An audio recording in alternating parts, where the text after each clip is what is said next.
Hare Krishna, Srila Prabhupada ki jai. So, today we're going to continue talking about what we've been talking about every day, which is, and I gave the title to today's class is that if you are going to learn how to die, you're going to learn how to live. They go together. And if you're not going to learn how to die, then you don't learn how to live properly. And we began this whole series talking about death as the final exam, Ante Narayana Shmriti, from second canto of Bhagavatam, that famous verse. And so, if you're going to prepare for the final exam well, then you're going to live well. It's just how it works. If you're not preparing well, you're not living well. So,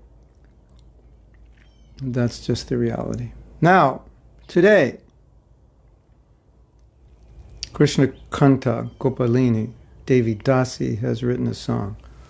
And she sent me a recording, but I think she just recorded on her phone, and I couldn't really hear her sing.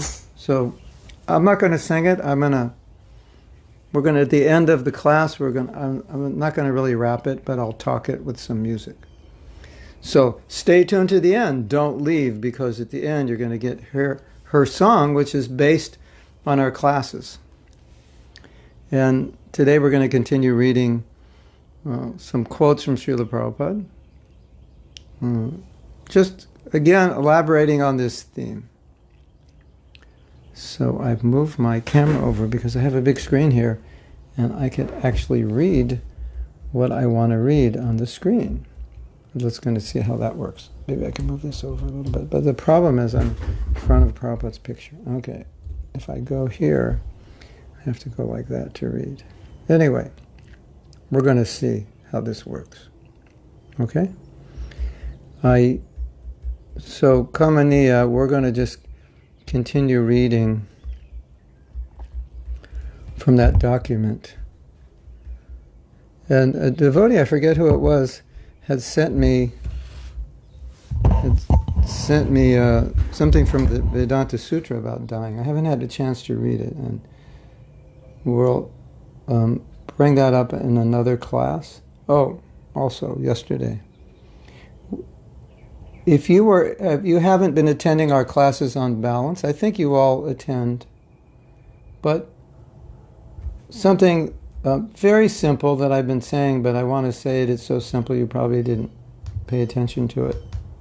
I wanted to say it again, that in this class on balance, we've been talking about how there's things we should be doing that we're neglecting, or we don't do them enough. And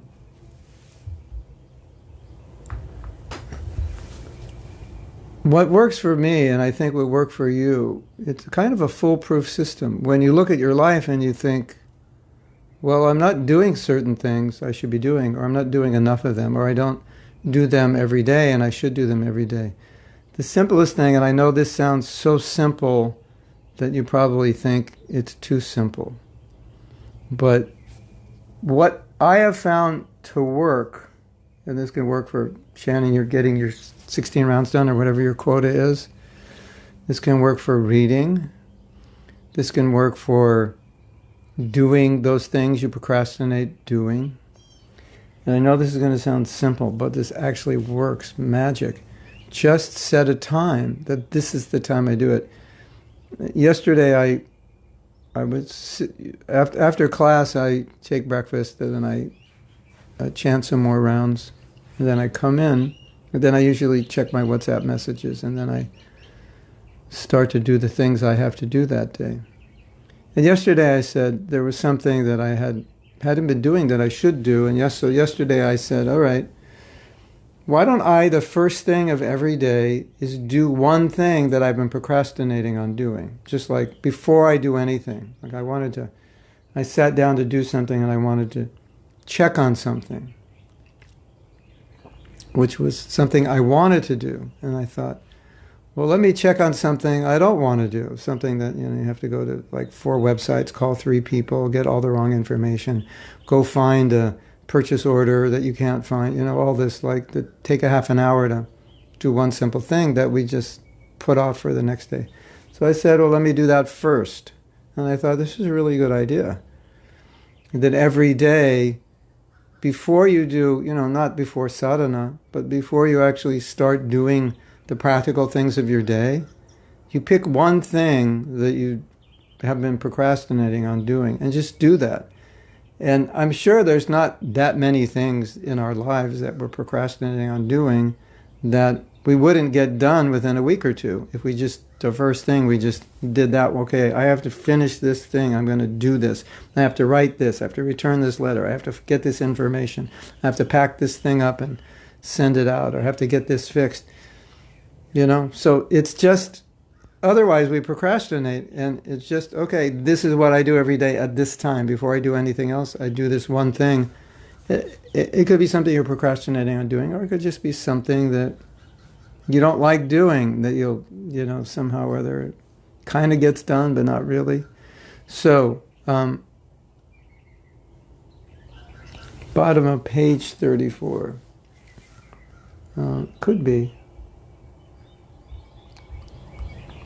We'll start the bottom of page 34. Yeah, correct. So, now, it works for anything, especially works for things that you don't like doing. Like Prabhupada said, do you have, when someone didn't finish their rounds, he said, well, do you have time to sleep? Do you have time to eat? Of course, we do. So that gets scheduled in. Whatever we like to do automatically gets scheduled in. It's the things that we're not that attracted to doing or not spontaneously attracted to doing that we tend to minimize or neglect. So, okay, I'm supposed to exercise. Hey, every day at this time. This is just the time. I don't do anything else at that time. Even if I don't feel like exercising, I'm too tired to exercise. That's the joke. No, if you exercise, you won't be tired. The reason you're tired is because you don't exercise. Oh, Prabhu, I'd like to exercise, but I'm just too tired. You're too tired to eat? No, I'm not too tired to eat. I'm too tired to exercise. Yeah. So that's the reason you exercise. For the very reason you're too tired to exercise, that's why you exercise. So, the idea of scheduling is you do all these things that are necessary that you don't want to do. Maybe, you're having trouble finishing your rounds or reading or whatever it is. And this is so simple. But all you have to do, it's not so easy, all you have to do, but if you just follow the schedule, go, it's 11 o'clock. At 11 o'clock, I start doing this. Every day, whatever I'm doing, I stop, and at 11 o'clock, I work on this project for a half hour every day, whatever it is. Maybe you're translating something. Maybe you're editing something. Maybe you're writing something, whatever. Maybe you have some service that somehow you're not getting to. Okay, every day from 11 to 12, that's the time I work on this. And it's amazing. I have a story for you. BUT Prabhu. These books coming back, Higher Taste, Chant and Be Happy, called the Vedic Library Series. Well, you may know BUT Karma as the author of Forbidden Archaeology. But long before he worked on that project, he was writing these books specifically for college students. But he's a writer, and he also, aside from BBT work, he had his own projects. And I would say, how do you find time? He said, every day from 10 o'clock to 11. This is his schedule. I don't know. This was 25 years, 30 years ago. He said, every day from 10 to 11, I write. I finish my day, and the last thing I do is I write, which I guess worked for him. For some people, they would be too tired, but it worked for him. And he said, I think he told me, he said, I write 1 page a day. After a year, I have 365 pages. So it's interesting. I could never find time to write a book. Could you find an hour a day? Could you find time to write 1 page a day? And so, yeah, I could probably write 1 page a day. Well, when could you do it? And say, well, if, right after I finish my rounds, whatever time that is before I take breakfast, I sit down and I just discipline myself that I won't take breakfast until I write this page. Yeah, I think I could do that. Okay, so you put that in your schedule and you do that. At the end of a year, you have 365 pages. Amazing, right? So it works the same way with exercise. You don't, like somebody said, you like not work out, then work out for 9 hours, and then not work out and get in shape. You do every day, whatever. Whatever you have to do every day, it builds it up. So that's just something that I've applied and discovered, both the good way and the bad way. The bad way I discovered it is by not doing it, by promising myself to do it and not doing it, and then just trying to figure out, how am I going to get time to do these things? Oh, that's easy. How are you going to get time? You schedule it in your schedule. I know that sounds so simple. But, yeah, why does that sound so simple?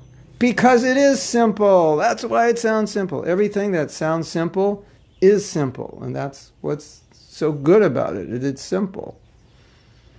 One teacher said, if you have goals, okay, you have to divide your goals up into tasks. And then you have to put those tasks in your planner. That's how you achieve your goals. Okay, my goal is to, okay, let's get a goal. Okay, let's say we already did writing a book. What's your goal? My goal is to read so many pages of Bhagavatam every day. So in my planner, this time, how much time do I need? Well, I'll need 45 minutes. Okay. So in my schedule every day, there's 45 minutes scheduled, and that's when we do that. I need to walk. What time are you going to walk? Obviously, we have to schedule in our japa. What are those times? If you don't finish your rounds in the morning, what time of the day do you get back to your japa like that? So it doesn't necessarily, if you're not like a Swiss watch, it doesn't necessarily have to be every day the same time, because things change. Some things every day at the same time, especially early morning, are easy to do. Maybe you have appointments and you have to do this and that, and it fluctuates. Okay, so then you look at your schedule daily and say, okay, I have to when am I going to schedule in this time? So, like I said, it sounds simple because it is simple, and like I said, that's good that it's simple, right? Because if it's simple, we can all do it. So that's my introduction. That is one takeaway from yesterday's class, which was actually discussed more the week before in the class on balance. But another thing also is if you have many things to do that you're not getting done, it's kind of an emotional burden. It's often a bit subconscious, but you feel this burden of, oh, I have to do this thing. And the thing you have to do is the thing you don't do because it's the thing you don't want to do or you don't like to do. So then if you do it, then you no longer have the burden of, oh, I have to do this. Like, oh, I have to go to the dentist. All right, just go to the dentist, then you won't have to go. Simple, right? What do I do if I don't like to do this? Do it, then you don't have to do it. Hello? That was even simpler than what I just said before. You have all these things, oh, I have to do this and I have to do that, and when I think about it, I get a stomach ache and just don't want to do it, and it's so depressing, it's so difficult, and I'm not good at it, and I don't like to do it. So you can get rid of all those thoughts either by deciding I'm going to give it to someone else to do, or it's not important and just tear up the to-do list and throw it in the trash because you don't need to do it. You need to do other more important things, or just do it. And once it's done, you don't have to do it anymore because it's finished. Wow. I should get the Nobel Prize for that one, huh? Hare Krishna. Isn't it funny how the truth is so simple, nobody gets it? Isn't that funny? You read these books, right? This guy sells 1 million books. Men are from Mars, women are Venus, and you're going through the book, and it's like 1,000. Duh. Of course. Obvious. Nobody wrote it down. He becomes famous for that book. Not saying anything that any grandmother in Bengal wouldn't know and hasn't known for the last 3,000 yugas. But anyway, it's nice to know that the truth is simple. So, I don't want to do this. Goes on the bottom of your pile, so you don't even have to see that you have to do it. But subconsciously, it's kind of like burdening you, because you know someday you'll have to do it. Well, if you do it, dun, dun, dun, you don't have to do it anymore because it's done. Wow. That was the smartest thing I've ever said. Okay. Now, after that long introduction, that was about 15 minutes, we can chant Jai Radhamadhava.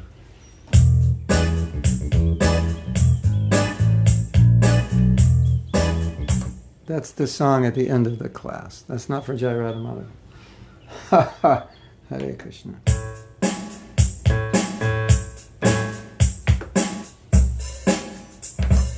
Yeah, okay. That's not for Jai Radhamadhava. We have another one for Jai Radhamadhava. A little more appropriate.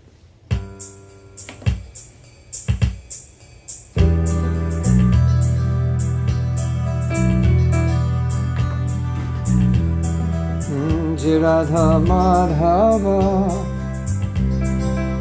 Kunjabi Hari Jai Radha Madhava Kunjabi Hari Gopijana Ballava Girivara Dhari Gopijana Ballava Girivara Dhari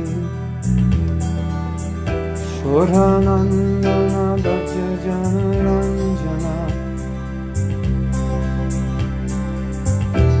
Shodhanandana Bhajajana Ranjana Yamuna Tiravana Chari. That's actually not so good. Radha Madhava Kunjabi Hari. Not good either. Wait. Jai Radha Madhava Kunjabi Hari. Better. Gopijana Ballava Girivara Dhari Gopijana Ballava Girivara Dhari Shodhanandana Bhajajana Ranjan Shodhanandana Bhajajana Ranjana Shodhanandana Bhajajana Ranjana Shodhanandana Bhajajana Ranjana Yamuna Tira Banachari Jamana Tira Banachari Radha Madhava Kunjabi Hari Radha Madhava Kunjabi Hari Radha Madhava Kunjabi Hari Radha Madhava Kunjabi Hari.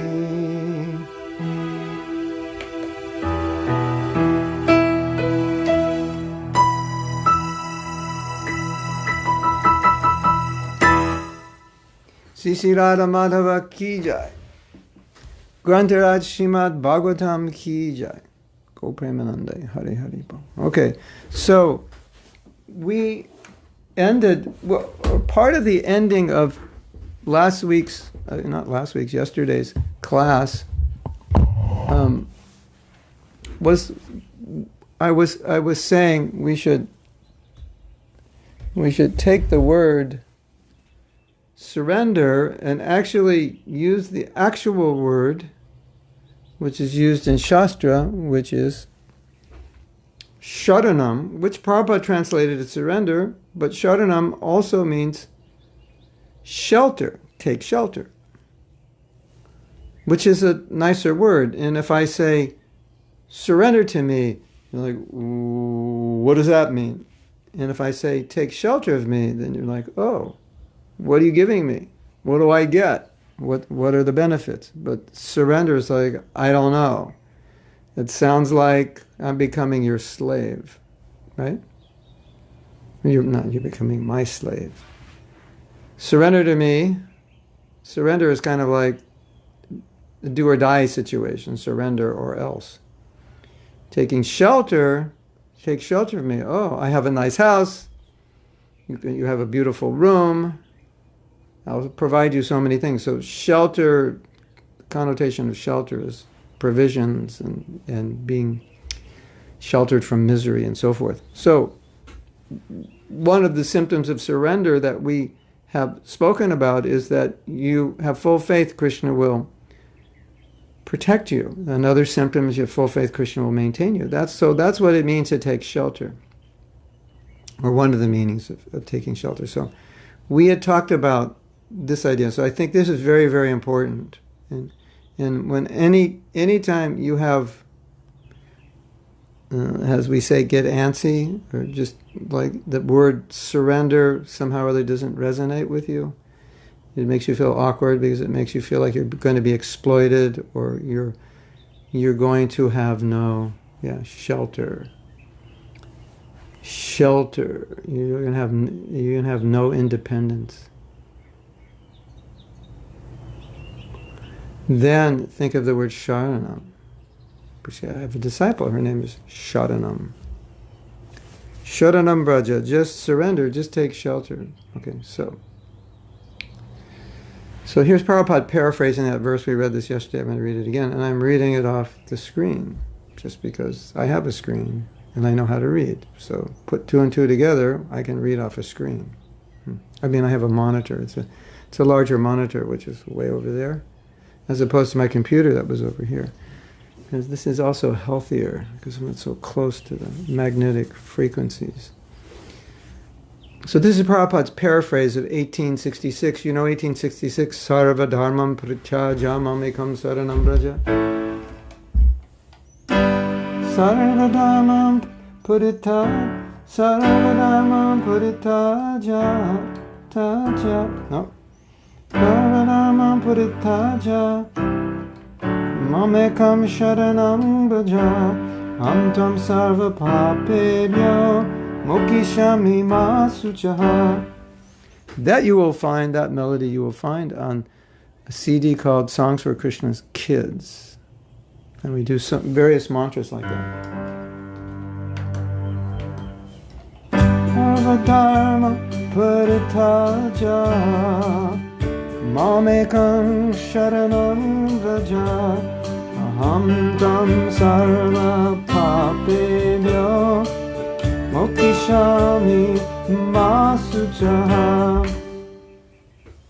So that's 1866. If you don't know that verse, then I suggest today you learn that verse. It's one of the most important verses of Bhagavad Gita. Of course, you probably know the translation. So here's the translation given in Bhagavad Gita. Abandon all varieties of religion and just surrender unto me. I shall deliver you from all sinful reaction. Abandon all varieties of religion, just surrender unto me. I will protect you from all sin. Do not worry. Sounds like it needs to be a reggae song. Just abandon all religion and surrender unto me. I will protect you from all sinful activity. And so here's Prabhupada's paraphrase. My dear Arjuna, you just surrender unto me and I take charge and make you free from all reaction of your past activities. So if we seriously surrender to God or Krishna, then immediately our desire is fulfilled, immediately. It's kind of like reading a prompter, isn't it? I have an idea, everyone. This could be revolutionary. Okay, what we're going to do whoa. I want to read that again. Let's see if this works. I'm going to put this here. Okay, I'm using you all as guinea pigs, okay? I hope you don't mind being a guinea pig. You don't mind? Okay, so I'm going to read this. I want to read this, and I want you to tell me if it looks like I'm talking directly to you. My dear Arjuna, just surrender unto me and I take charge of you and make you free from all reaction of your past activities. So if we seriously surrender to God or Krishna, then immediately your desire is fulfilled. Immediately. Okay, now I need a yes or no. Did that look like I was looking at you or not really? It was kind of like you could tell I was kind of reading, moving my head. I need to know. Yes, it does. It does look like I'm speaking to you, or it does look like I'm not speaking to you. It looks good. It'll even look better if I have to do it like this. Yeah. Okay.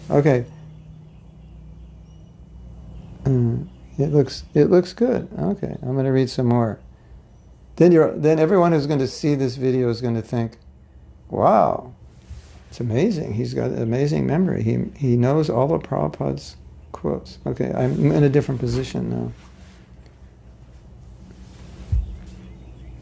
So this is a lecture from November 30th, 1969 called Mad Civilization. At the time of death, if your mind is absorbed, oh, I could not finish this work. Oh, I am dying.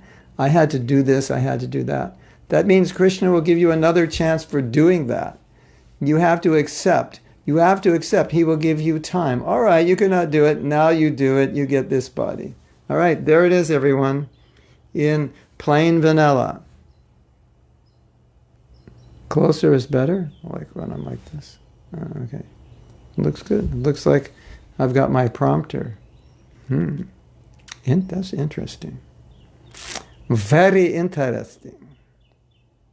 So, here, Prabhupada has put it in plain vanilla. What did Prabhupada say? He said, I'm dying, but I have so many things to do. I didn't finish the dishes. I didn't take out the garbage. I didn't change the oil in the car. That's too early to die. I have so many, and my to-do list, it's so long. It's like a whole scroll of things. This is not the right time to die. You know, I was going to paint my house. I was going to fix my computer. I was going to buy an iPad, a new iPhone. This is like the wrong time. And Krishna says, don't worry. Don't you worry, because I've got a big surprise for you. What? What is it? I live longer? No, you get another body. Yeah, you live longer. I'm giving you another 80 years. You got such a to-do list. You need another body. This body it's too old to finish your to-do list. I got another to-do list. I've got another body for you. You can create so many to-do lists in your next life. There it is, ladies and gentlemen, straight from Srila Prabhupada's mouth. That's what happens. So let's read it again because it's worth reading again. Oh, I could not finish this work. Oh, I am dying. I had to do this. I had to do that. That means Krishna will give you another chance for doing that. All right.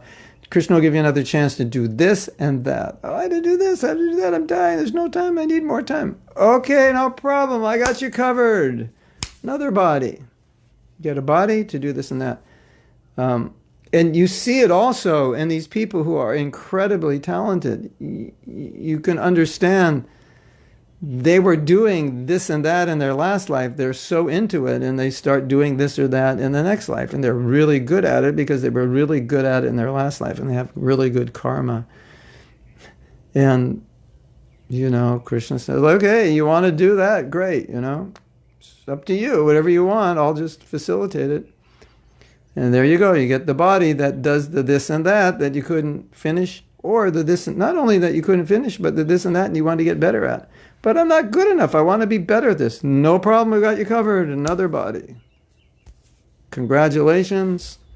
You're going to enter the womb of another woman And you can continue, because this old body you have now, it's no good, it's worn out, it's ready for the junkyard, but we'll give you a new model, brand new, full of energy, life, beautiful, and you can continue doing what you're doing.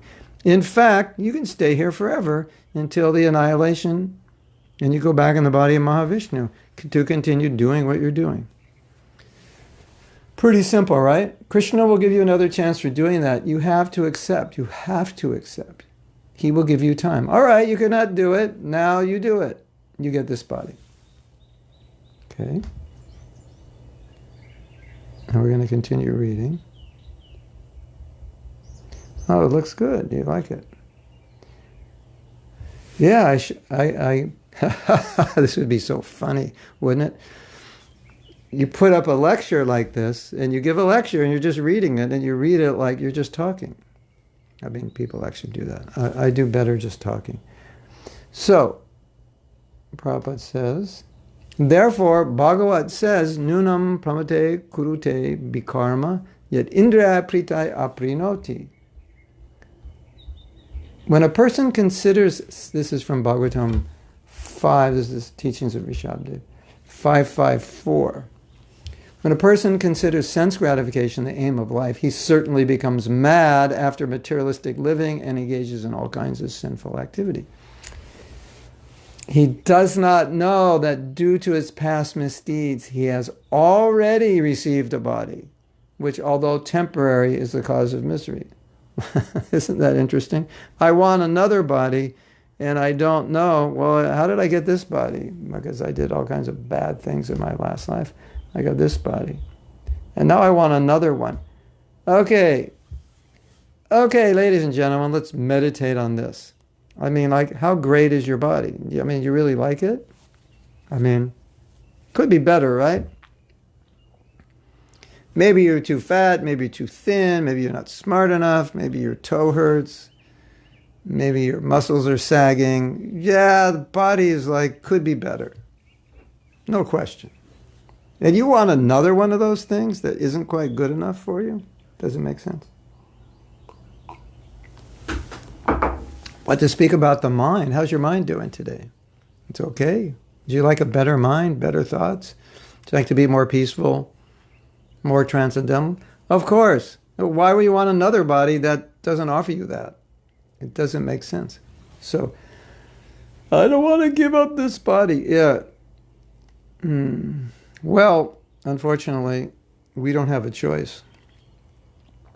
So rather than being unhappy, we should think, finally, I get out of this body, this crazy old flabby, ugly thing that I've been living in that smells. And, I'm so proud of my body. Well, you're so proud, but what is the body? It's like, it's not, when you think about it, it's not really a lot to be proud of. I have a godbrother. He's very funny. The way he takes the philosophy of Krishna consciousness. It's funny, but it's not like stupid funny. It's clever. It's philosophical funny. And so he says, you're proud of this body, but this body is just a prison suit. And the material world is Durga. You're in prison, and these are your prison clothes. Why are you so proud of your prison clothes? Right? So proud of my body. Yeah, you're proud of the body. But why did I get the body? Because I was a fool. That's why. So how could I be proud of something I got? It's like, whoa, no, it doesn't work. I think I broke it. Oh no. That's all I get now. Just see. Nothing's perfect. My blinds are not perfect. What to do? So, how do you like my prison suit? Hey, your prison suit's looking good today. Yeah. So, anyway, I found that interesting. Okay, let's read on. These rascals, this is Prabhupada speaking. These rascals, they have become mad. Pramata. Pramata means mad, intoxicated. Kurute karma. Intoxication, they're acting which they should not have done, but they are doing it. Why? Indriya pritaya, yad indriya pritaya. Just like there is a very good example, Maharaj Dhritarashtra, Indriya pritaya. Brother, Maharaj Dhritarashtra, he's a good example, so let's read about him. Maharaj Dhritarashtra was planning some intrigue, how to cheat the Pandavas in favor of his own son. So Krishna sent his uncle to advise him, don't do that. That was Vidura. He told Dhritarashtra, no, don't do it. It's a lecture from Prabhupada. He understood, but he said, this is classic. It wasn't Akrura, it was Vidura. My dear Akrura, I'm sure it was Vidura. What you're saying is quite all right, but it does not stand in my heart. So I cannot change my policy. I have to follow his policy, whatever may come. So this is like let's put this in context of some kind of dramatic scene. Dhritarashtra is going to destroy himself by what he's doing. And his brother, Vidura, tells him, you're going to destroy yourself. And he says, I know what you're saying is true, but I can't do it. I'm too attached. I can't change. So, Dhritarashtra sets a good example of what? A fool. So Prabhupada goes on. So people become, when they want to satisfy their senses, they become pramata. Pramata, that means mad. So in this madness, they do everything. Just like we have got many instances in this material life that sometimes when one is too much after something, he commits some criminal action, commits even murder. He cannot check himself. Similarly, when we are accustomed to sense gratification, we are mad, and therefore our mind is fully absorbed in karma. Nunam pramata kurute vikarma yad indriya pritaya aprinoti. It's really hard to read like that, because I'm like looking at this and I'm looking at that. Oh, we can use it for when it's needed, but it's not really needed for this, right? We can live without it. Now we have to get Prabhupada in the picture here. So, yes. People become, when they want to satisfy their senses, they become mad. So in this madness, they do everything, just like we have got so many instances in this material life, that sometimes one is too much after something, he commits some criminal action, commits even murder. He cannot check himself. Similarly, we are being accustomed to sense gratification. We are mad, and therefore our mind is fully absorbed in karma. Nunam pramata kurute bi karma yad indriya pritaya aprinoti. So here's the verse. Let's read the verse, and then I'll take your questions. This is actually 554. When a person considers sense gratification the aim of life, he certainly becomes mad after materialistic living and engages in all kinds of sinful activity. He does not know that due to his past misdeeds, he has already received a body which, although temporary, is the cause of his misery. Actually, the living entity should not have taken on a material body, but he has been awarded the material body for sense gratification. Don't come in the material world. Don't go. I want to go. Don't go. I want to go. Don't go. Okay, you want to go? You want to enjoy sense gratification. How can you enjoy sense gratification if you don't have a material body? We'll give you a material body. So I want a material body. I want to enjoy. I want this body. I want it. I want it. I want it. No, don't take it. You won't be happy. I want it. I want it. I want it. Okay, you want it. Here it is. Now you can enjoy. So-called enjoyment. We have this word sense gratification, but sense gratification is oxymoron because there isn't any. There's just temporarily, yes, but not permanently. So he has been awarded the material body for sense gratification. Therefore, I think it is not befitting an intelligent man to involve himself again in the activities of sense gratification, by which he perpetually gets material bodies one after another. Why? So people say, why do you do austerity? Or you may ask, why do we do austerity? So you don't get another body. Because what is Rishabdev saying? It's sense gratification that keeps you in this world. It's only sense gratification. Otherwise, why would you be here? Why would anybody be here if they had no desire to be here? That was another duh statement, right? I should get a Nobel Prize for that duh statement. Why would anyone want to be here? Because they want to be here. That's why. Well, that's profound, Prabhu. Why am I in the material world? Why did I have to take birth here? Why do I have to suffer? Why do I have to get old? Because you wanted to enjoy your sense gratification, and when you want to enjoy sense gratification, along with it comes some other problems, like a body. Because if you don't have a body, how are you going to enjoy sense gratification? But once you have a body, guess what? You have this thing up here to drive you crazy, and your body will get old and sick, and someday the fun's over. So you want sense gratification in one hand. Okay, well, this is all the other stuff that comes with it. And since you want sense gratification, guess what? You get to work like an ass. Congratulations. Welcome to the material world.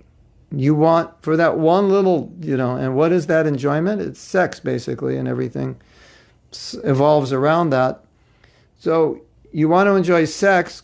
Well, if you want to enjoy sex, how are you going to do it in a spiritual body? You need a material body. And if you have a material body, then you have to work to maintain it. And if you want to enjoy sex, you have to get married and work to maintain that.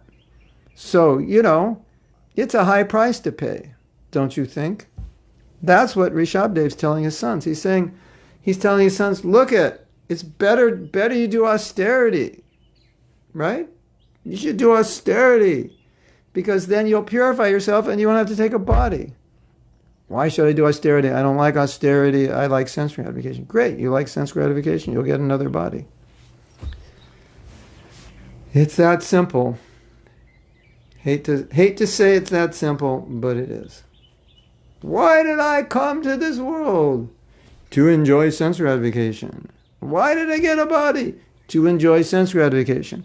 Why am I still here? To enjoy sense gratification. Any other questions? The answer is going to be the same thing. Any more why questions, ladies and gentlemen? Answer is the same. Why do I have to suffer? Because you want to enjoy sense gratification. That doesn't make sense. I have to suffer because I want to enjoy? Yes. Exactly. You got it. You got it. You figured it out. You have to suffer because you want to enjoy. Stop trying to enjoy, and guess what? Flip it around. You don't have to suffer. Do austerity. Purify your senses. Go back to Krishna. Finish your business. It's all over. Back home, back to Godhead. You can forget the material world. Don't worry about everything down here. Krishna will take care of it. But what about my sons and daughters? Don't worry about it. They're not your sons and daughters. You're not this body. What about my car? I just bought a new car. It's okay. You'll get a car in the spiritual world. Much better one. Don't worry about it. Cars are better there. They don't even need wheels. They just... Whew. You won't need a car. Don't worry. What about my car? Can I take it with me? You won't need one in Vaikuntha. Don't worry. It's all this material thinking. It's driving us crazy. So, Rishabhadev tells his sons, do austerity. Austerity is the opposite of sense gratification. And by doing austerity, what happens? It's another verse. Brahma shokam tonantam. He said, Rishabh said, another verse, maybe in this lecture later, Prabhupada quoted it. And he said, it's a verse about tapasya. He said, if you don't do tapasya, basically you're living like an animal. And as a human being, you're not supposed to live like an animal. And then he said, tapo devyam putakayena sattvam shudyad tasmai tonantam brahmasukam tonantam. He said, but tapasya bhavacharyena samena cha damena cha. If you do tapasya, and the big tapasya, the big one, the number one tapasya in the material world. What's the big one that nobody can do? Control their sex desire. If you can do that, you're pretty much good to go. Doctor checks you. Okay, heart is good, pulse is good, this is good. Okay, you can go out of the hospital. You're good to go. You want to get out of the material hospital, you can control that one. Okay, doctor says, okay, you're good to go back to Godhead. So And then Rishabde, but the key here, Rishabde says, Brahma Sukam Tvanantam. Now, it's time for a Sanskrit lesson, everyone. Please pay attention. Anta means end. Like we said, Ante Narayana Smriti. Ante means at the end. You know this verse in Bhagavad Gita, Antavanta tu Konteya. Sense gratification has a beginning and an end. There's so many Sanskrit words, ante. Antya Lila, the end Lila. So, he says, Brahmasokam Tvanantam. Now, if you put an A in front of a word in Sanskrit, it denotes the opposite. So, Ananta, Anta means end, and Ananta means it has no end. You can't find the end. If you look for it, nobody knows where the end is. Maybe it has an end, but no one's found it. So if no one's found the end, we call it endless. Even if there is an end, it's endless. But in the spiritual nature, it's endless. So he says, if you do tapasya, then you get Brahmasokam Tvanantam. Brahma, Shokam, Brahma means spiritual. Brahmasokam means happiness, Soka, Sukha, Brahmasokam. From Sukha becomes Sokam, as far as I know. Tvanantam, unlimited. All right. Did you hear that? Are you paying attention? Did you just hear what I said? You can have unlimited happiness. Unlimited. You know that word unlimited? You know what it means? It means ananta. There's no end. You could have happiness that never ends. It just gets better and better and better. But the bad news, so-called, is you have to do tapasya. So why? Someone says, why do tapasya? Because I don't want another material body and I want to experience endless happiness. That's why I do it. And through your sense gratification, the result is you're going to get another body and you're going to suffer. So figure out what you think the best thing to do is and do it. You got it? Makes sense? Well, I don't like tapasya. Well, if you don't like tapasya, just check out the tapasya you're going to have to do is you're going to have to spend 9 months in the womb. How about that tapasya? So I don't like tapasya. Well, too bad. You're going to have to do it anyway. So tapasya means you do it voluntarily, and dukkha means you involuntarily suffer. You try to escape suffering, and you finally suffer. So that's called dukkha. And tapasya means you also suffer, but that suffering will result in Brahmasokam Tvanantam, unlimited happiness. So, Prabhus, Matajis, children, and whoever else hasn't decided if they're a boy or a girl or a man or woman yet. Does this make sense? I hope it does. So, we don't mind austerity. In fact, we like austerity because we know by doing austerity, we're going to finish all austerity. We're going to finish all suffering by going back to Krishna. Does it make sense? So, I like to get up early, it's so hard. Yeah, well, great. What are the options? Old age, disease, death, and another body. That's the option to not getting up early and chanting Hare Krishna. Let me think about this. Sounds like I should get up early and chant Hare Krishna. What do you think? Hare Krishna. Does that make sense? That's what Rishabdev is saying. Hare Krishna. Okay, that's what I wanted to say, and I definitely said what I wanted to say. And after saying what I wanted to say, now I can go back and listen to your comments. Did you get it? I mean, is that simple or is that simple? Or let me ask you another question. Is that simple? You do a little, you voluntarily suffer to avoid all suffering, or you try to avoid suffering and then you just spend your life suffering. So which one do you choose? A or B? It's like a little quiz. If you could suffer a little and never suffer for eternity, or if you could joy a little and suffer for eternity, Which one would you choose? Not a difficult question to answer. That's what we call in America, that's a no-brainer. You know a no-brainer, what that means? It means even you don't have a brain, or it means you don't have to think. The answer is obvious, no-brainer. Everyone's going to pick number one.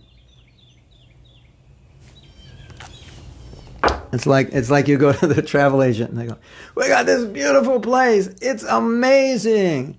When you get there, you won't believe it. It's paradise on earth. As soon as you go there, you feel like you're 20 years younger, and you look like you're 20 years younger. And the weather, it stays like, a few degrees lower in the morning, a few degrees higher. It's like perfect. It's never hot. It's never cold. Everything's green, lush. Mangoes, papayas, bananas, like falling at your feet everywhere you go. Loquats, kumquats, lychees, beautiful beaches, white sand, aqua color water. All the people are amazing. It's dirt cheap to live there. You could live there on like $300 a month and live like a king. But it's a little difficult to get there. It's an austerity to get there because you have to take this strange airline and the propeller jet, and you have to take a bus through the mountains. And then when you get there, you have to put a backpack on and walk for an hour up a mountain. But when you get there, it's amazing. Or we have this other place. It's not so amazing. It's okay. And, you can enjoy, but there's a lot of insects there, and they'll bite you, and, other things. But it's really easy to get to. I mean, it's no buses, no climbing. You fly right in, and it's right next to the airport. You practically can walk there. So, which one would you choose? The mosquito-ridden place. I mean, it's okay, but there's a lot of suffering in it. Or to do the little austerity, but to get to paradise. Yeah, I know your answer. BUT Prabhu. Yeah, don't be a BUT Prabhu. Okay, maybe we have to rename this class. Don't be a BUT Prabhu. Don't be a... No, that's not the way to say it. Don't be a BUT Prabhu. Don't be a BUT Prabhu. I know what you're saying is true, but that's Dhritarashtra. Then you're following the disciplic succession of Dhritarashtra. I know what you're saying is true, 100%. You are totally right, but... But what? But I can't do it. But why? Because I'm an idiot. That's why. Hare Krishna. No other explanation. Prabhu, why can't you surrender? Because I'm a fool. What do you think? Of course, that's why. So, get a picture of Dhritarashtra. Put a picture of Dhritarashtra on your wall and write, don't be like Dhritarashtra. Don't be a fool like Dhritarashtra. Dhritarashtra is it's like, look at the Bhagavatam. It's amazing. You have these people who do everything wrong. Why does Krishna engage these people in the Bhagavatam doing everything wrong? Because they're just like us. So we can look at ourselves, look at Dhritarashtra and go, it sounds like me. I know, but I'm not into it. I just can't do it. It doesn't work for me. I know, Mahatma Prabhu, what you're saying, it makes perfect sense, but I guess I'm just unfortunate. I guess I'm just stupid. Which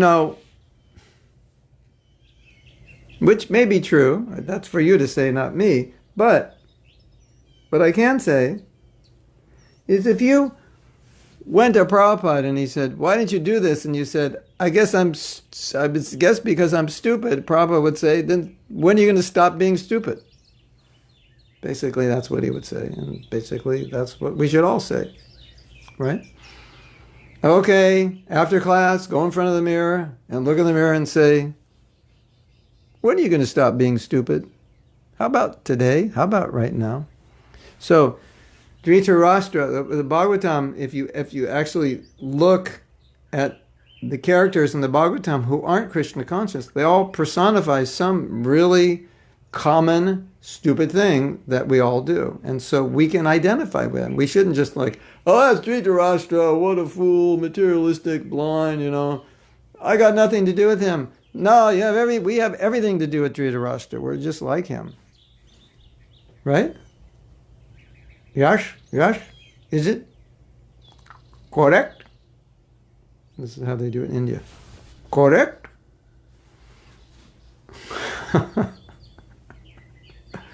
Oh, Dhritarashtra is there in the Bhagavatam. It's a mirror. Look at him and say, oh, my Govinda, Dhritarashtra, I'm just like you. I get good advice and I say, I know what you're saying is true. I can't, but I can't do it. Oh, so what's the result? Okay,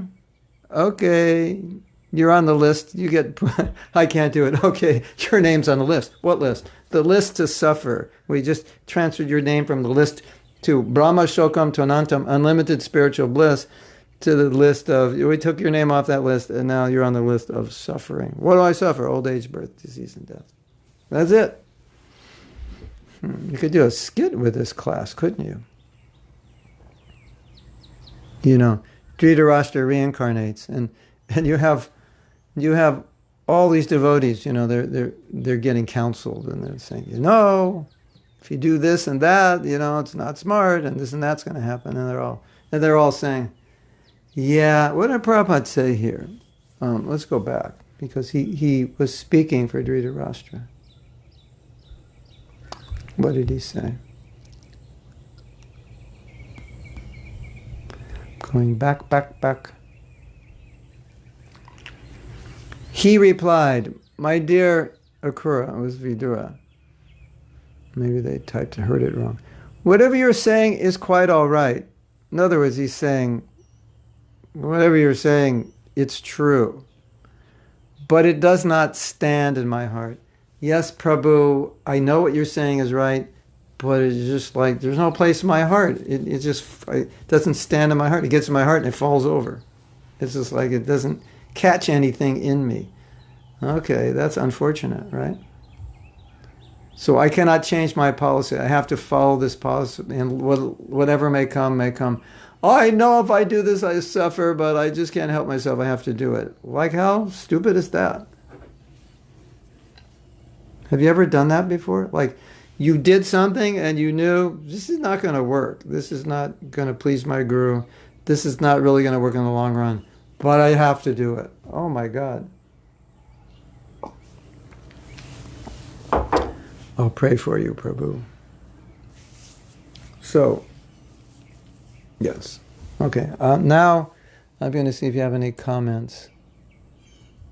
I'm going to go to the top. And by going to the top, I get to see who's here. At least who's here on Facebook, on chat.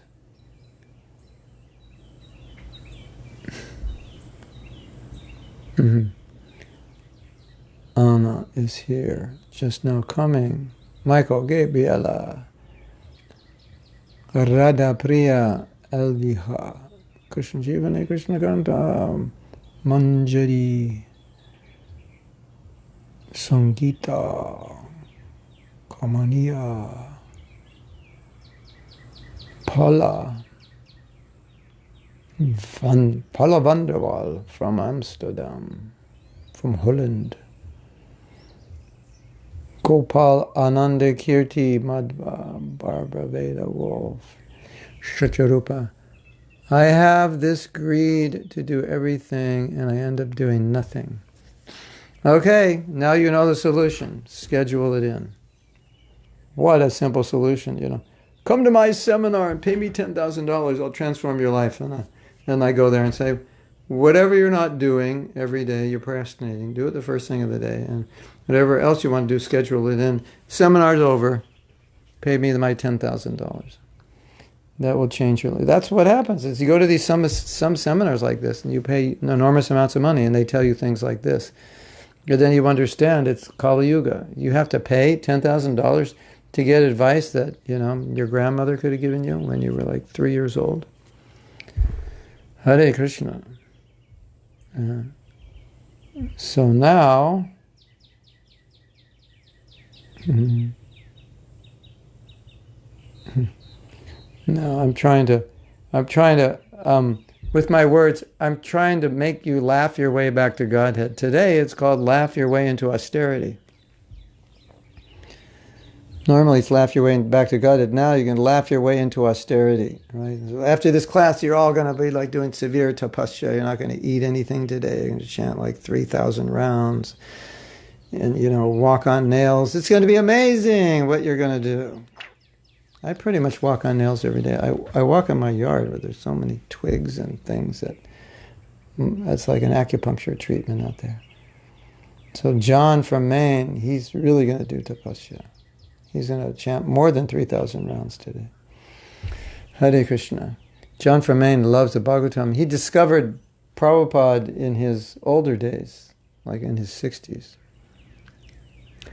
John, when I see people become devotees at your age, my first question is, how did you live for all those years? I can't imagine, because I became a devotee when I was 19, so I can't imagine, like, how could you live? How come you're still alive now? Knowing you must have had some spiritual inclination, knowing what you knew, how could you stay alive? How is it possible? I don't understand. That's how I feel. Of course, I can understand how you could stay alive, but from another point of view, I think that must have been tough, all those years without Prabhupada. Servant, such a beautiful word to exploit. Love, interesting how it is exactly the opposite in material meaning. Service is the highest pleasure. Shelter. Like, just this idea that I don't want to serve, it's a false idea. You love to serve. Everybody loves to serve. What are you going to do all day if you don't serve? You're just sit home. I don't serve anybody. Okay, don't do anything because you have to serve yourself. What? Didn't you just eat a sandwich? You were serving yourself. I thought you don't serve anybody. Well, I serve myself. Well, that's all you serve. You don't serve anybody else. You pay taxes? Well, yeah, I pay taxes. Oh, okay. You have a job? Well, yeah. You serve somebody? Well, yeah. How could you not serve anybody? It's like, hello. Then the other one, I don't bow down to anybody. Oh, really? You don't? You bow down to the tax man. Tax man. That was the Beatles. Okay. Let's see. If I get it looked like you were looking at us and reading. Wow, what a discovery. I am so excited I could jump out of my seat. What a discovery.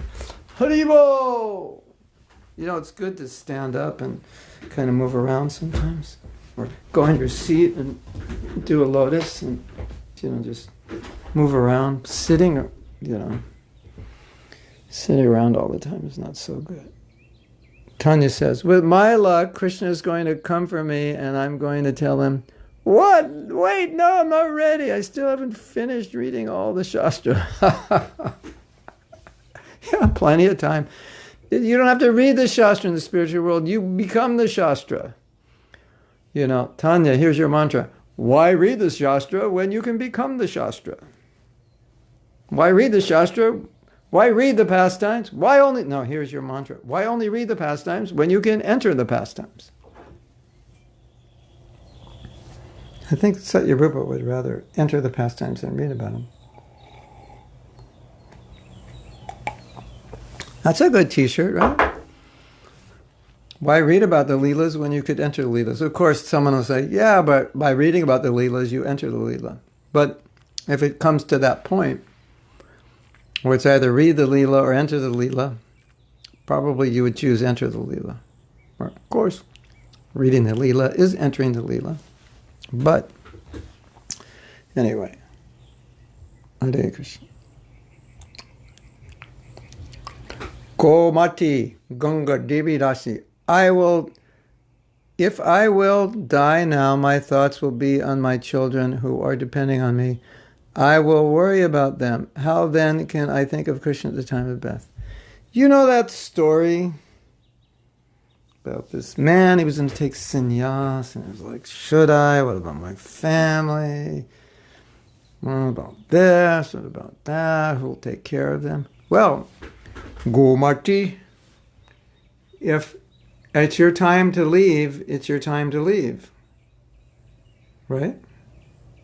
So if you're actually going to leave, there's nothing you can now do other than set your, paperwork in order and make arrangements for your children to be taken care of. There's nothing else you can do. And have faith that according to their karma, Krishna will take care of them. So this man, he's thinking, maybe I should leave and take sannyas, maybe I shouldn't. And he was walking out one day, and this little baby bird hatched out of an egg and came out. And as soon as he looked up, some worm fell off a leaf of the tree, boom, right into the baby's mouth. And then he thought, just see, everyone's food is provided for. And then he said, I'm out of here. He said, I don't have to worry. So, it's ultimately Krishna who's like doing the work. And so you do your best. And then if Krishna comes and takes you, you accept that's Krishna's arrangement. And Krishna will take care of everybody. He's doing a good job. As Prabhupada would say, we're not really taking care of everybody, Krishna is. So it's kind of an illusion to think we're taking care of. But of course we have some responsibility, so yes, we do that. But who's really taking care of them? Marco Mantovan, he says, it's good to be the process of leaving the body more easy and peaceful than we can imagine it. Yeah, it is. I mean, maybe we have fear now because we are attached. But the process itself in that moment could be it's going to be different. Imperceptible, not so traumatic. Obviously, this could be for devotees, not for people in general. It could be for others. I don't know. Maybe it is just my speculation because I eat too much pizza. It's true that if we are Krishna conscious, we have not fear of anything. Yeah, Gomati is a good point. He's answering your question in the sense that when we're leaving our body, we're not in this same state of consciousness, my family, and what am I going to do tomorrow?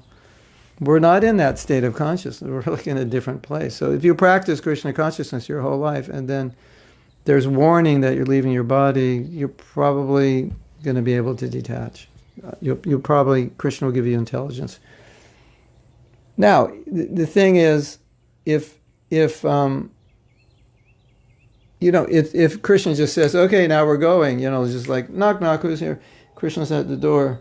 Says, we're going. I go, can you wait till class is over? I want to sing this song. No, we're going now. Can I tell my family? No, you're just leaving. But there's something coming from Amazon today. I was really looking forward to it. No, we're leaving. That's not going to happen. Generally, you'll get warning. You'll have time to prepare. And then in that time, you'll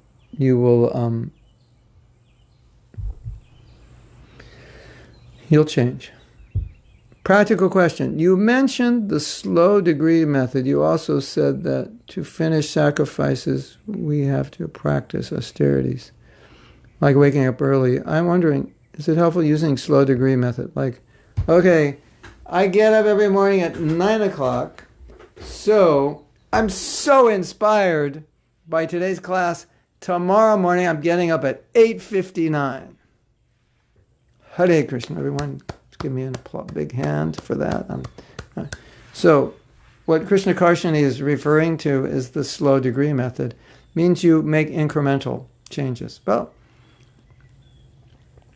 if you get up 1 minute earlier every day in 2 months, you'll be getting up an hour earlier. So it does work. So that's the idea. that you're looking at Mount Everest and you're thinking, whoa, I can't do that. All right, well, what can you do? Do that. Do what you can do. Yes? That's the idea. Do what you can do. So it's true.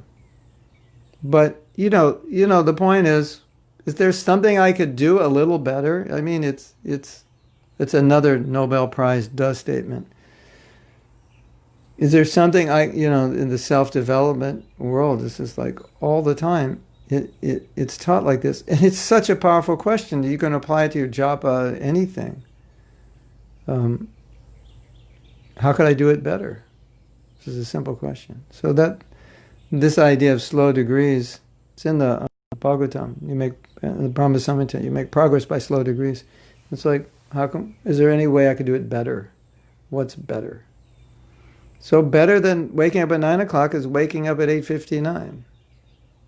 All right, and then the next day, 8:58, and like that. So set your alarm set your alarm for 1 minute earlier every day until you reduce it a little bit, or to reduce it to the degree you want to reduce. So that's, do some austerity. Instead of eating 6 candy bars today, I'm only going to eat 5 3/4, and then tomorrow 5 1/2, and the next day 5 1/4, and your math skills reducing. You'll have to go back to your math, quarters and halves and 3/4 and minutes and seconds. It'll be good for you. Okay. I don't know. And BUT Prabhu. Yeah. No, I know.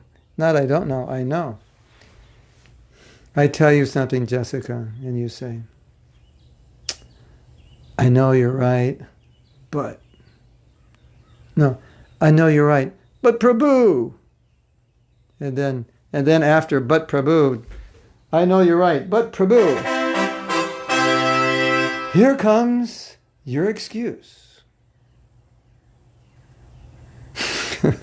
I know you're right, but Prabhu, I just don't feel like it.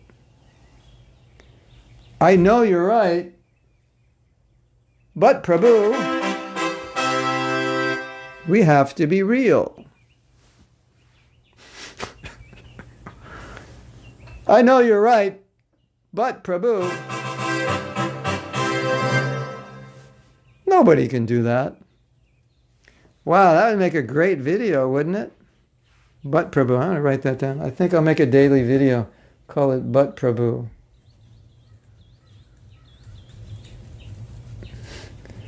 Maybe I have to make these daily videos more funny. Then I'll get like 1 million hits, right? It's time for the adventures of BUT Prabhu. Let's do a big hand for him. He is like Superman. BUT Prabhu, he can produce 108 excuses in 1 moment. He can avoid surrender by leaps and bounds. What is it? And what's the third one? He can avoid surrender by leaps and bounds, 108 excuses in 1 minute. And what else can he do? And he can... Somebody help me here. And he can find a way out of surrender in any situation. Let's welcome BUT Prabhu. Hare Krishna. So, you know what I'm saying, right? Hare Krishna. Hare Krishna. I know I shouldn't do it, but I can't help myself. That will be the title of my autobiography. Okay, it's time for a song. I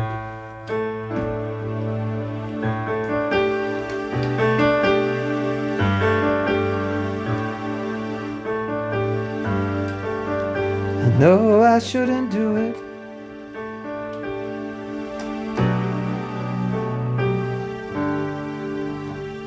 but I just can't help myself. I know I shouldn't do it, but I just can't help myself. Oh no, oh no, oh just can't help myself. Maybe we need a whole cartoon series. So now we have Bhakta Burfi, and now we have a whole other. My wife was saying make cartoons. I was saying do a channel called Bhakta Burfi, and every week we have a new drama. Davina's going to do a new drama. Now we have another one, BUT Prabhu. The Adventures of BUT Prabhu. He's got an excuse in the subtitle. He's got an excuse for everything. I know I should do it, but I can't help myself. I can't help myself. I can't help myself. I can't help myself. I can't help myself. But Krishna can help you. Don't worry, my friend. Krishna can help you. Don't worry, my friend. Don't worry. Krishna can help you.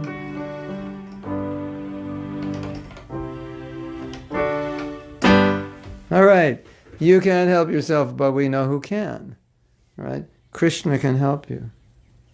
Right? Just like that saying, Mari Krishna Rake Ke Rake Krishna.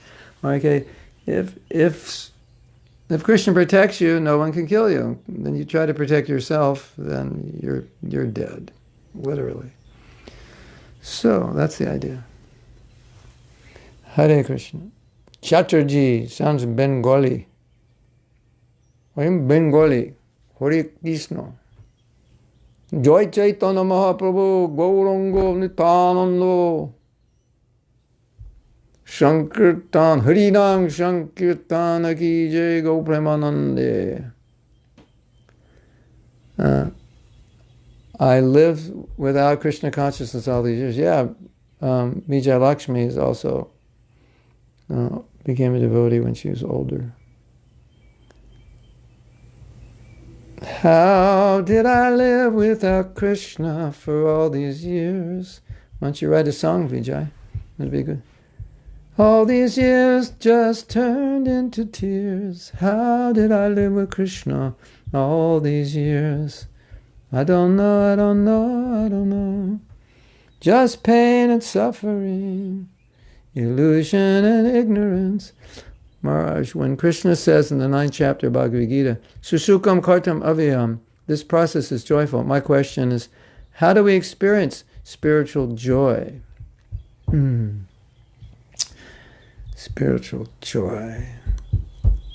How to experience, what is the experience or how to experience it? How to? Go dance in the kirtan. You'll get it immediately. And eat a lot of rasgullas.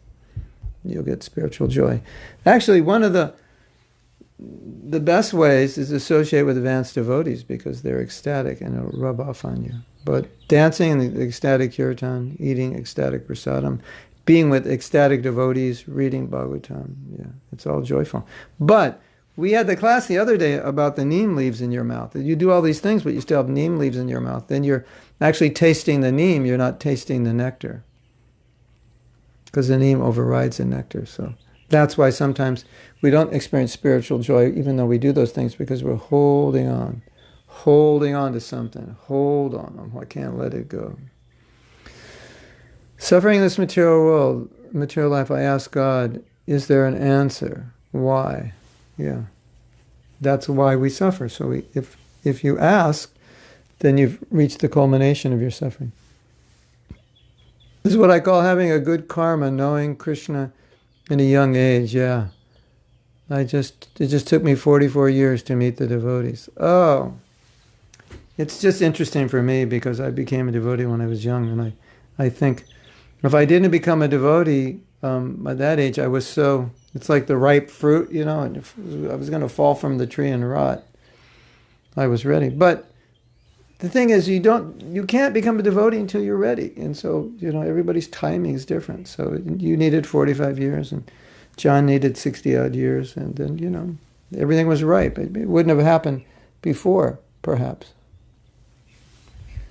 A few months before my dad passed away, he showed detachment to his children. I was surprised, and my mundane thinking made me feel very sad and upset because of his life. He cared so much for me. Now, I understand why. Thank you. Yeah. It's if you it's like a natural process also. When you're leaving your body, you detach because you know you're going. So it's like packing your suitcase for a vacation. You can't take everything. So waiting for your daily video on having neem leaves in my sweet rice. Okay. That's another one. As I've got neem leaves in my sweet rice. Whoa, whoa. Maybe these daily videos I have to play songs. We'll see how it goes. Maybe the songs will make them have more people read. I know I should not do it, but I will do it anyway. My name is BUT Prabhu. My name is BUT Prabhu. There's the song.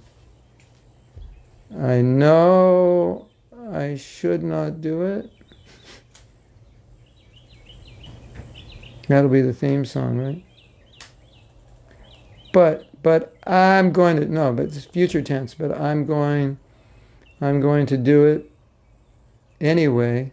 You know that song, Krishna Karsan, by Frank, I think it was Frank Sinatra?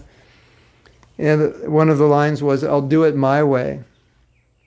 I know I shouldn't do it, but I'll do it anyway, my way. Your slow degree answer reminds me of Satrup Marsh. I think it was in Everyday Just Right, saying, do what you can, not what you can't. That's beautiful. Do what you can, not what you can. I love that.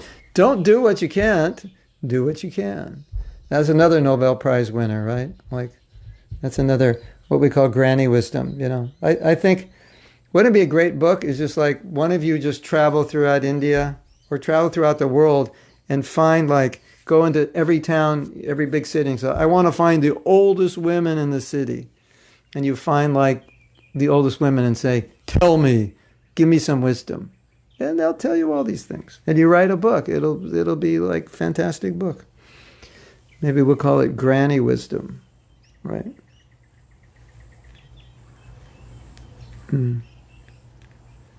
Yeah. Don't do, and the grannies will say, do what you can, not what you can't. And we'll all say, wow, profound. And then you'll think about it. And you'll think about it and you go, that is so simple a 3-year-old could understand. Or probably that's how a 3-year-old thinks. I probably was thinking that way when I was 3. I just forgot. Isn't it? You agree? I only confront with jokes.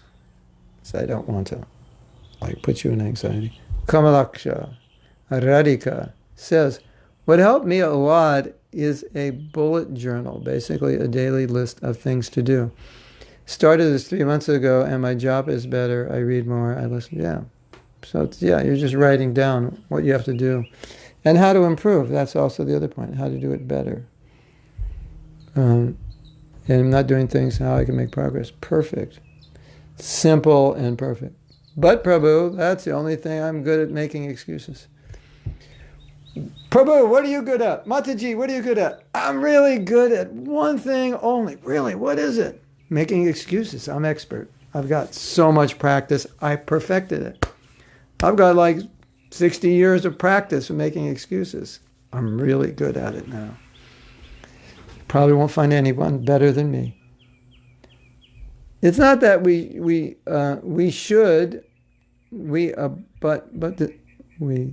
is not that we should. We a bit but disciple. It means that we are not naive and don't accept everything lightly, and we are intelligent. So when the but I mentioned is good and helpful, is it? Yeah, well, okay. The next thing is, where do your buts take you? So maybe if your butt takes you to somewhere good, then yeah, your butts are good. If your butt doesn't take you somewhere good, then your butt's not good. So the question is, where do your butts take you? Hey, BUT Prabhu, where are you going now? Where are your butts taking you? Let's see how well you're doing. So that, yeah. So that, but that's true. Anything in Krishna consciousness, is this right? Is this wrong? Well, maybe not everything. Some things are obviously right and wrong, but sometimes when you don't know, you have to ask the question, where's it going to take me? Your wife had a great Bhakti Burfi cartoons, short and punchy and making a clear statement. Devotees will easily click in the share button. Okay, so Manjari, it's time to do Bhakti Burfi cartoons. Manjari can do it. But we have to gather all the Bhakti Burfi stories. I forgot them all. I say them and forget them. That's one of my great qualifications, that whatever I say, I have no idea what I said. If my wife, if I go up today and she said, "What did you say in class?" I said, "I have no idea. I have no idea. I'll have to listen with you to remember." So we need the Bhakti Burfi-isms, and then she can make the cartoons. She's doing the cartoons for the book. So I promised you a song, and we have 3 minutes left. But I don't really have a good beat. That's the problem. So you'll have to excuse me. The beat I'm using is called hip hop, but this keyboard came out in like the late 90s. So this doesn't sound like hip hop to me.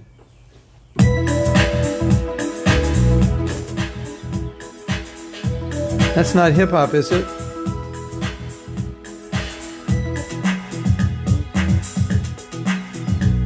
Let's try this. So this is from Krishna Kanta. Hiding behind illusions, covering frustrations with sense gratifications, entertainment for the mind, the captivity of modern technology. Good health and longevity, the illusion of immortality, wealth and prosperity, the illusion of property.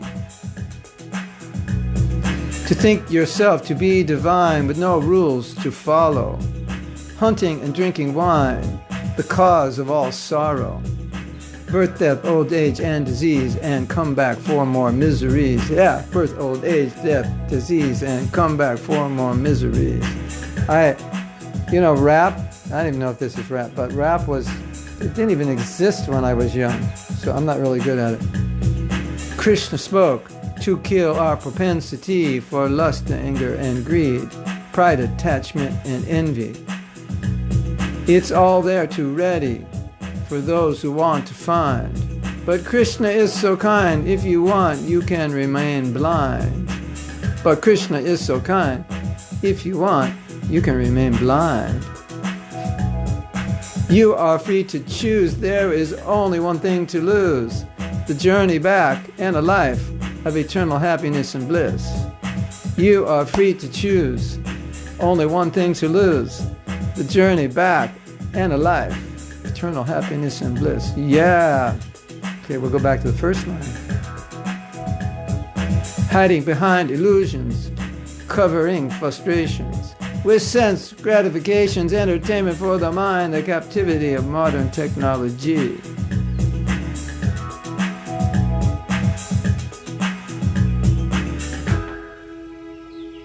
So let's give a big hand to Krishna Gopalini. I mean, I could practice rap, but I don't know. I don't know if that's the dharma of a spiritual master to rap the Bhagavatam. Maybe. We have a book by Alachua Prabhu, our godbrother, which is, if I could only find it, he did a book of rap, Bhagavad Gita in rap. Wow, maybe we'll have to invite him onto the show to do it.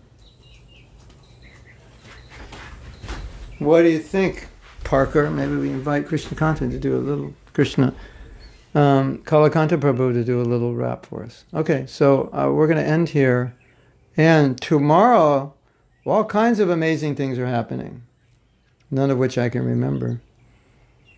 But we're doing a class in the evening about a controversial topic. I think it's like 5 o'clock Eastern Standard Time. We'll put it up there. It's to be translated into Spanish, but it's about abuse and misogyny And chauvinism is about chauvinism and misogyny. Specifically, how that is operating, or is it operating, in ISKCON. That's at 5. And Radha Priya, are you here? Okay, hold on a second. I'm going to go to my calendar. It's going to put you on pause. Rap of God, he's recording it. Wow, then we can play it. Hold on a second, because I can tell you what's happening. Don't go anywhere. We'll just be paused. Okay, it's all on Sunday. It's not on Saturday. 10:30 Kirtan. And then 5 o'clock, the class in Spanish on chauvinism and misogyny. And then 7 p.m., there's the Sunday feast in Maui, Hawaii. That'll be on Zoom. And that's going to be focused on japa, a lot on japa. So 5 p.m., yeah. Kishore Mani's organizing that. It's going to be, I don't want to say it's going to be interesting, because it's going to be a lot more than interesting. It's going to be, I think, a little emotional, and it's going to be good. You definitely have to talk about these things. Okay, so, yeah. Okay, so today was called Laugh Your Way into Tapasya, Laugh Your Way into Austerity. And, or maybe it was called Don't Be a BUT Prabhu, or the inglorious life of, oh yeah, I forgot. I didn't write it in my calendar, that's why. Yes, on Saturday, class, 5 p.m. Eastern Standard Time. That's about the 10 habits of highly ineffective people, and we're now on, I think we're already up to habit number 8, perhaps 7 or 8. So a lot of devotees did not come to that class. I don't know if it's bad timing for you, but those classes are really good. If you like, yeah, there's a lot of good things going on in those classes about just, yeah, about working on yourself. So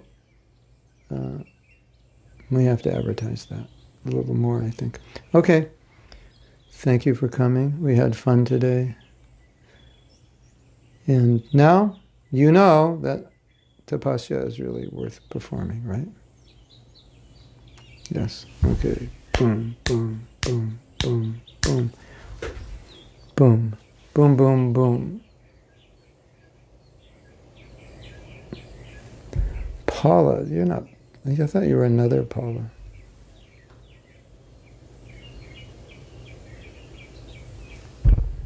Okay.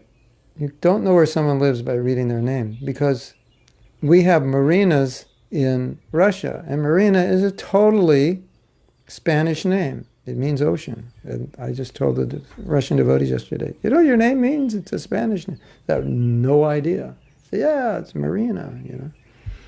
It's a place in LA called Marina del Rey. Okay, Hare Krishna. Till we meet again, Jai Prabhupada.